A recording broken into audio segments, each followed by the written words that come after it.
जय भीम, जय भीम, जय भीम। मंच में उपस्थित संसदीय सचिव भाई विकास उपाध्याय जी, महापौर आदरणीय रिजा ढेबर जी, आदरणीय सभापति प्रमोद दुबे जी, केपी खांडे जी, अनुसूचित जाति आयोग के अध्यक्ष आदरणीय शकुन डहरिया जी, आदरणीय महेंद्र छाबड़ा जी, अध्यक्ष अल्पसंख्यक आयोग दिलीप वासनीकर जी, सुंदर जोगी जी, बीएस जागृत जी, अध्यक्ष बौद्ध महासभा राधेश्याम विभार जी, रतनलाल डागे जी, फैजल रिजवी जी, बेनीराम गायकवाड़ जी, नरेश गढ़पाले जी, आकाश शर्मा जी, सीडी खोबरागढ़े जी और समस्त मंच में उपस्थित साथियों, उपस्थित देवियों, सज्जनों, युवा साथियों, प्यारे बच्चों और पत्रकार साथियों, बाबा साहब अम्बेडकर की जयंती आज पूरे देश भर में हर्ष उल्लास के साथ मनाया जा रहा है। अनेक कार्यक्रम आयोजित हो रहे हैं ग्रामीण क्षेत्र में, नगरों में, और बाबा साहब के जीवन आप देखें तो बहुत संघर्षपूर्ण रहा है। मध्य प्रदेश के इंदौर के पास महू नगर में उनका जन्म हुआ। पिछले दिनों राहुल जी के पदयात्रा के समय हम लोगों को भी वहां जाने का अवसर मिला था। बाबा साहब अम्बेडकर का जन्म जैसे महू में हुआ, आप सब जानते हैं। शारीरिक रूप से बहुत मजबूत थे बालक, खेल कूद में भी अव्वल रहने वाले, शिक्षा में भी बहुत कुशाग्र बुद्धि के थे, लेकिन अस्पृश्यता का दंश उन्हें बाल्यकाल से ही झेलना पड़ा। पिताजी शासकीय नौकरी में थे तो अनेक जगह स्थानांतरण हुआ और हर जगह वही उन्होंने पाया।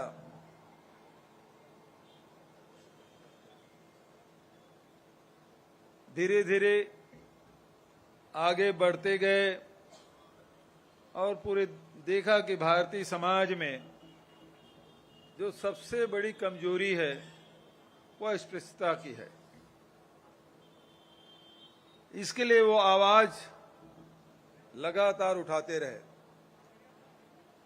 भारतीय दर्शनों में हम देखते हैं कि वसुधैव कुटुंबकम की बात होती है, पूरा विश्व हमारा परिवार है।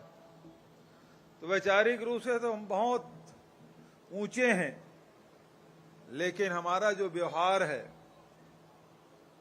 वो बहुत ही, कह सकते हैं कि जितना विशाल विचार है उतना ही छोटा हमारा व्यवहार आप दिखाई देगा।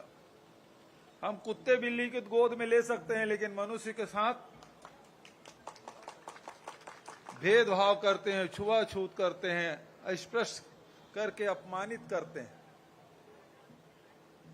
इस पीड़ा को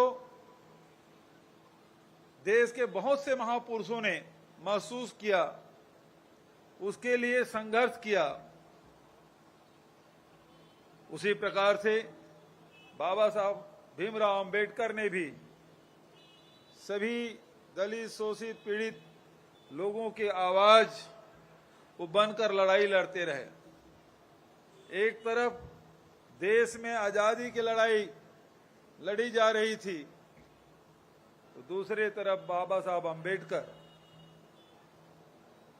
ये जो दबे कुचले शोषित पीड़ित समाज है उसको संगठित करके उनकी आवाज बुलंद कर रहे थे।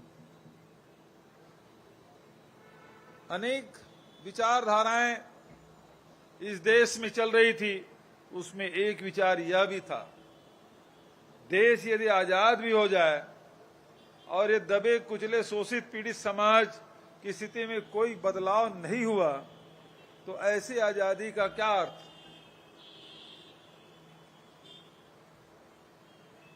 कुछ लोग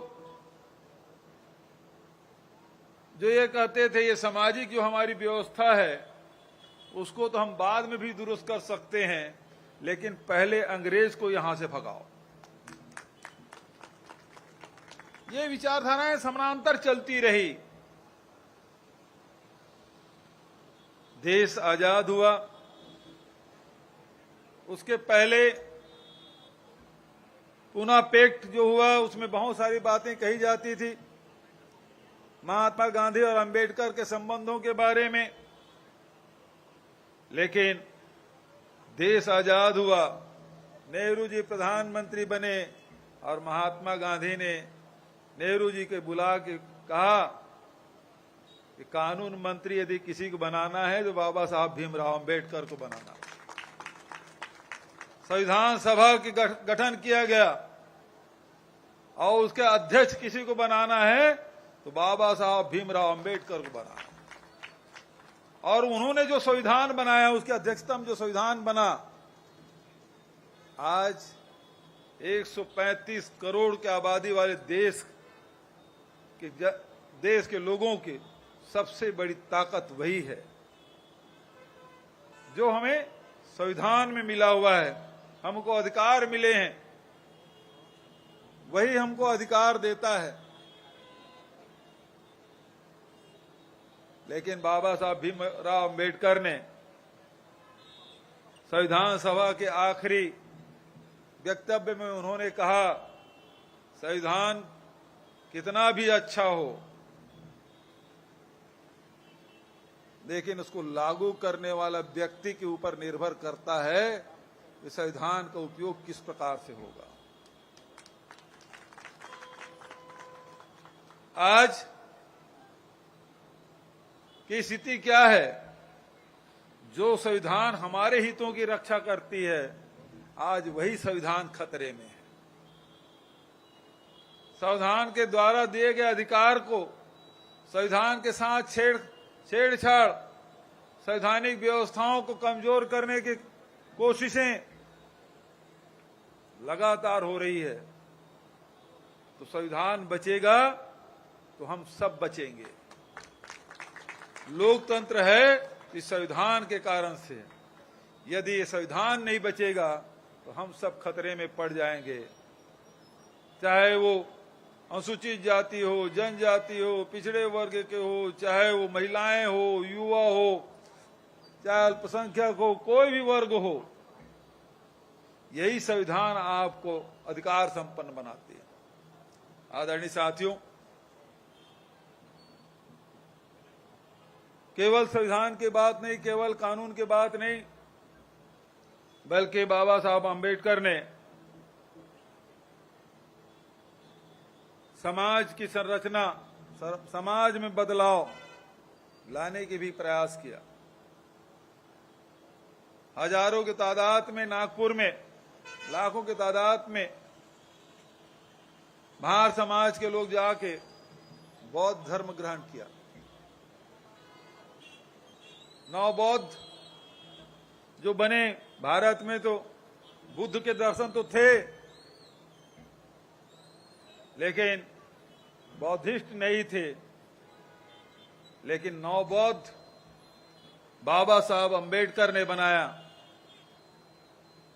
और बाबा साहब अंबेडकर ने कहा सभी जितने भी दलित, शोषित, पिछड़े वर्ग के लोग हैं उनसे उन्होंने कहा शिक्षित बनो, संगठित हो और संघर्ष करो।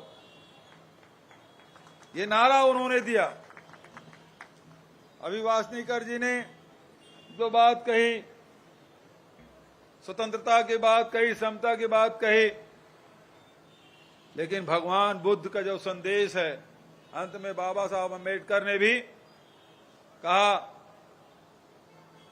प्रज्ञावान बनो, करुणावान बनो, मैत्री करो। प्रज्ञा, करुणा और मैत्री का संदेश जो भगवान बुद्ध का है, उन्होंने बाबा साहब अंबेडकर ने भी समाज को अंगीकार करने के निर्देश दिए। आदरणीय साथियों, आज बाबा साहब अंबेडकर नहीं हैं, महात्मा गांधी जी नहीं हैं, उसके जीव अंबेडकर साहब के जीते जी ही महात्मा की हत्या हो गई थी। बड़े अंतर की बात कहते हैं गांधी जी और वैचारिक मतभेद, लेकिन दोनों को उद्देश्य एक था। गांधी जी की हत्या होने के बाद अंबेडकर साहब बंबई में कहीं पैदल घूम रहे थे। गांधीवादी एक विचारक मिल गए, उनसे टकरा गए। उन्होंने अपनी दूसरी शादी होने की सूचना उन्हें दी और सड़क पार कर गए। फिर उन्हें कुछ याद आया, वो फिर वापस आए और उस गांधीवादी व्यक्ति से कहा उन्होंने, यदि आज बापू जीवित होते तो बहुत खुश होते। ये उनके संबंध थे। आदरणीय साथियों, अंबेडकर जैसे व्यक्ति कोई हर शहर हर गांव में पैदा नहीं हो सकता। सदियों में एक आध बार कोई अंबेडकर जैसे व्यक्ति पैदा होता है, सैकड़ों सालों में। आज उसकी जयंती हम सब मना रहे हैं। मैं उन्हें अपनी श्रद्धा सुमन अर्पित करता हूं। अभी हमारे संचालक महोदय ने पिछले समय जो भवन के लिए राशि दी, इस मूर्ति के दूसरे बनाने के अनुरोध उन्होंने किया था, सारे कार्य स्वीकृत हो गए और उन्होंने धन्यवाद दिया। उसके लिए मैं उन्हें धन्यवाद देता हूं कि आप वो सारी बातें याद है। अन्यथा होता ये है कि काम निकल जाता है और आदमी भूल जाता है, लेकिन आपको याद है, इसके लिए मैं आपको धन्यवाद देता हूं। आजकल सारे लोग नई राजधानी में जमीन मांग रहे हैं। जिस समाज के कार्यक्रम में जाता हूं, वो समाज 5 एकड़ से कम जमीन मांगता ही नहीं, चाहे कोई समाज हो। और यहां आया तो फिर 25 एकड़ से कम हो ही नहीं रहा है।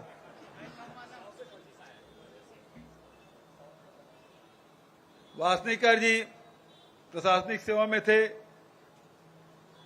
कमिश्नर के रूप में रिटायर हुए।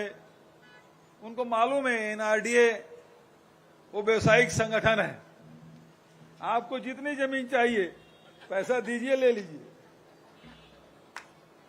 अन्यथा शासकीय भूमि देख लीजिए। और उसके लिए भी हमने नीति बना ली है। जो अनुसूचित जाति, जनजाति, पिछड़े वर्ग के लोगों को 10% में आपको भूखंड उपलब्ध कराया जाएगा। जो अपर क्लास के हैं उसको 15%। तो सबके लिए व्यवस्था हमने कर दी है। और आपको पहले जमीन चिन्हांकित कर लीजिए। राजस्व विभाग में आप अधिकारी थे, उसकी प्रक्रिया का आप जानते हैं। उतनी जमीन आपको जहां उपलब्ध मिले वो ले लीजिए। एनआरडीए में तो आपको एनआरडीए के अधिकारियों से बात कर लीजिए और जितना पैसा जमा कर सकते कर ली, उतना जमीन ले लीजिए। अन्यथा शासकीय भूमि देख लीजिए, जितना जमीन लेना है। हमने किसी को मना नहीं किया। राशि जमा कर रहे हैं, रजिस्ट्री करा रहे हैं और रजिस्ट्री होने के बाद समाज को भवन बनाने के लिए पैसा दे रहे हैं। तो आपसे भी आग्रह कि भाई जितनी जमीन आप, जितना समाज के लोग मांग रहे हैं, मैं हिसाब लगा रहा तो उतनी जमीन तो बची नहीं है नई राजधानी में। और ऊपर से आप 50-100 एकड़ की बात कर रहे हैं। और जो जिस उद्देश्य के लिए कर रहे हैं उसके लिए मैं आपको बताना चाहता हूं। अनुसूचित जाति के लिए 200 सीटर हॉस्टल और वहां ट्रेनिंग के लिए व्यवस्था की जाएगी, कोचिंग की व्यवस्था की जाएगी। इसकी हमने घोषणा की है। गुरु घासीदास जी का भी संग्रहालय बनाने की घोषणा हमने की है। शहीद वीर नारायण सिंह जी के स्मारक, उसका काम चल रहा है। और विश्व स्तरीय, अभी स्वामी आत्मानंद अंग्रेजी स्कूल तो सभी ब्लॉकों में हमने खोला। विश्व स्तरीय स्कूल, बोर्डिंग स्कूल हम नई राजधानी में शासन की ओर से बना रहे हैं। तो शिक्षा हम तो निःशुल्क करा ही रहे हैं। आपको यदि कहीं चाहिए 100 एकड़, 50 एकड़, 25 एकड़, मैं नहीं समझता अब किसी गांव में भी मिलेगी इतना जमीन। आप देख लीजिए, किसी गांव में मिलता है और वहां से एनओसी ले लीजिए, रजिस्ट्री करा लीजिए। भवन बनाने के लिए जरूर राशि मैं उपलब्ध कराऊंगा आपको। इन्हीं शब्दों के साथ आप सब ने मुझे आमंत्रित किया। जाति प्रमाण पत्र बनाने के लिए भी आपने आवेदन दिया है। मैं समझता हूं पिछले सरकार की अपेक्षा इस सरकार में हमने बहुत सारे परिवर्तन किए हैं। पहली बात तो यह है, जिसके पिता के पास जाति प्रमाण पत्र है, नवजात शिशु को भी जाति प्रमाण पत्र देने की व्यवस्था कहीं है तो केवल छत्तीसगढ़ में। दूसरी बात, सरलीकरण हमने किया है। ग्रामीण क्षेत्र में यदि आपके पास 50 साल का रिकॉर्ड नहीं है तो ग्राम सभा से आप अनुमोदित करा लीजिए। शहर है तो शहर में चाहे नगर निगम हो, नगर पालिका, नगर पंचायत हो, सामान्य सभा में आप प्रस्ताव पारित करा लीजिए, मिल जाएगा। लेकिन एफिडेविट के आधार पे आप जाति प्रमाण पत्र मांगे तो ये अभी कम से कम स्वीकार नहीं है। क्यों स्वीकार नहीं है? कि आज बहुत सारे ऐसे लोग हैं जो फर्जी जाति प्रमाण पत्र बना के नौकरी कर रहे हैं और नौकरी करने के बाद उसके छानबीन शिकायत होती है, छानबीन समिति बनी है जिसके बारे में आपको जानकारी है। छानबीन समिति जांच करके रिपोर्ट शासन को दे देती है, उस पर कार्रवाई होती है और दूसरे दिन जाके स्टे ले लेते हैं और स्टे के बाद कोई सुनवाई नहीं होती। आप लोगों से मैं कहना चाहूंगा, एक public interest litigation high court में लगाइए कि इतने दिन से रुका हुआ है, इतने प्रकरण हैं, इसमें सुनवाई क्यों नहीं हो रही है? तो जो काम आप मुझे बता रहे हैं उससे बेहतर यह है कि उसमें यदि कार्रवाई हो। फर्जी जाति प्रमाण पत्र में हाई कोर्ट में जितना रुका हुआ है, यदि वही निराकृत हो जाए तो कोई फर्जी जाति प्रमाण पत्र बना के नौकरी करने की हिम्मत नहीं करेगा। दूसरी बात, भर्तियां रुकी हुई है। हम तो चाहते हैं भर्ती हो, लेकिन पिछले समय हुआ था हाई कोर्ट में जो केस चल रहा था, स्टे था, उसको वेकेट कर दिया। मध्य प्रदेश के जो नियम है वो लागू हो गए।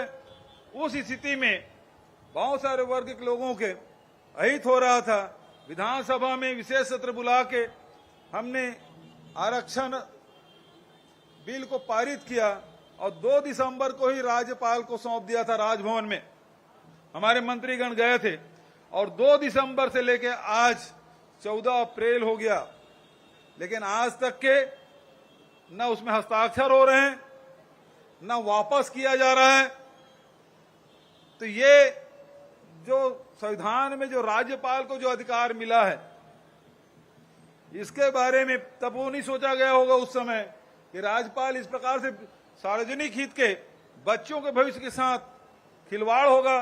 उस समय संविधान बनाने वाले शायद नहीं सोचे थे कि यदि हम राज्यपाल को इतना अधिकार दे देंगे वो कब तक के रोके रखें, इसको कोई सीमा नहीं है। आज 4-4 महीने हो गया, 5 महीने हो गया, हमारे बच्चों की भर्ती नहीं हो रही है। अभी मेडिकल कॉलेज, इंजीनियरिंग कॉलेज सबकी भर्ती होना है, नीट की परीक्षा का आयोजन करना है और ऐसे में यदि आरक्षण बिल लागू नहीं होगा तो बच्चों की पढ़ाई से लेके नौकरी में भर्ती तक के सभी प्रभावित हो रहा है। तो ये जो मांग है, वासनीकर जी आप मुझे सुनाए हैं, मैंने तो अपना काम कर दिया है। बगल में राजभवन है, वहां जाकर आप बोलिए तो शायद आप लोगों को बोलने से राजभवन में कुछ फाइल आगे सरकेगी। यदि सरक जाती है तो निश्चित रूप से प्रदेश के युवाओं को लाभ मिलेगा। इन्हीं शब्दों के साथ अपनी वाणी के यहीं विराम देता हूं। धन्यवाद। जय हिंद, जय छत्तीसगढ़, जय भीम।